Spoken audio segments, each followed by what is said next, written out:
তারপর আমরা আলোচনা করব ত্রিভুজ নিয়ে। ঠিক, তো ত্রিভুজ কিন্তু অনেক প্রকার, ঠিক আছে। তার মধ্যে এখন আমি 3 প্রকার ত্রিভুজ নিয়ে আলোচনা করছি। সেটা হলো, একটা হলো সমবাহু ত্রিভুজ, যার প্রতিটি বাহুই কি সমান, ঠিক আছে, এবং প্রতিটি বাহুইকে আমি এ এ এ ধরতে পারি, ঠিক আছে। তারপর দেখে নেব আমরা একটা সমকোণী ত্রিভুজ, ঠিক আছে। তো সমকোণী ত্রিভুজ কোন সময় বুঝবো যে এটা সমকোণী ত্রিভুজ? যখন এই ত্রিভুজের যে কোনো একটা বাহু 90 ডিগ্রি হবে, ঠিক আছে, 90 ডিগ্রি হবে, তখন আমরা বুঝতে পারবো যে এটা একটা সমকোণী ত্রিভুজ, ঠিক আছে। তারপর দেখে নেব একটা বিষমবাহু ত্রিভুজ, ঠিক আছে।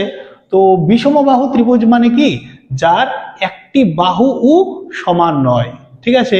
যেমন আমি ধরে নিয়েছি এ বি সি, ঠিক আছে। তো এখন আমরা দেখে নেব এটার ক্ষেত্রফলগুলো। প্রত্যেকটার আলাদা আলাদা করে ক্ষেত্রফল আমি ডিসকাস করে নিচ্ছি। তো প্রথমে দেখব একটি সমবাহু ত্রিভুজের ক্ষেত্রফল, ঠিক আছে।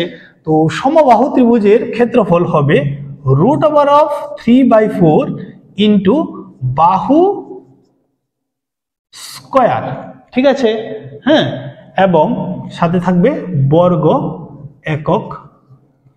তারপর সমবাহু ত্রিভুজের উচ্চতা, উচ্চতা কোন জায়গাটাকে বোঝায়? এই জায়গাটাকে, ঠিক আছে। তো সমবাহু ত্রিভুজের উচ্চতা কি হবে? √3/2 ইন্টু বাহু, ঠিক আছে।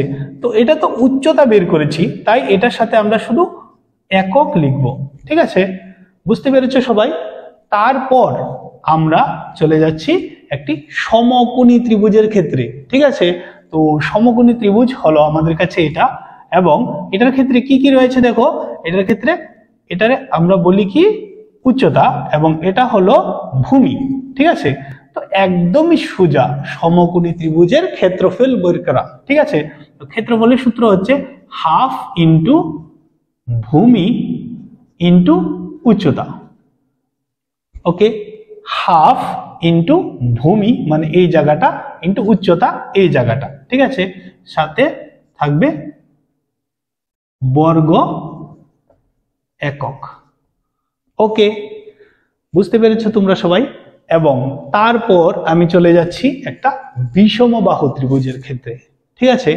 তো এই ত্রিভুজের ক্ষেত্রফলটা বের করা, হ্যাঁ, একটু টাফ, কিন্তু আমরা শিখে নেব, ঠিক আছে। তো এই ত্রিভুজের ক্ষেত্রফল বের করার যে সূত্রটা, ওটা কে আবিষ্কার করেছে তোমরা জানো? ওটা করেছে হেরন, ঠিক, বিজ্ঞানী অঙ্কবিদ হেরন, ঠিক আছে। তো ওই হেরনের ফর্মুলাটা দিয়ে আমরা এই বিষমবাহু ত্রিভুজের ক্ষেত্রফল বের করব, ঠিক আছে। তো বিষমবাহু ত্রিভুজের ক্ষেত্রফল বের করার ফর্মুলাটা হলো √, ঠিক আছে, √, s into s minus a into s minus b into s minus c, ঠিক আছে, সাথে বর্গ একক।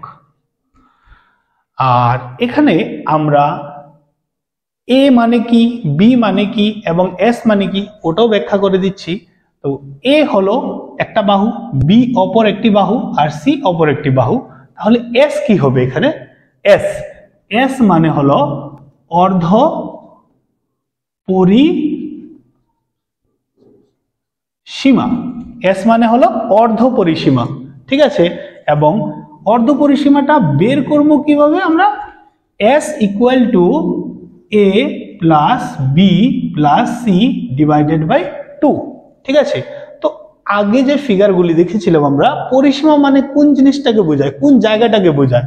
পরিসীমা মানে এই সাইডের যে বাহুগুলি আসছে এই সবটি বাহুকেই বোঝায়, ঠিক আছে। তো বাহুগুলির যোগফল করে ওটাকে 2 দিয়ে ভাগ করলেই অর্ধ পরিসীমা বেরিয়ে আসবে।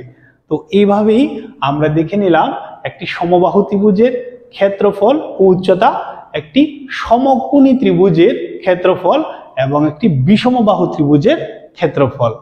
তারপর চলে যাব আমরা নেক্সট ফিগার।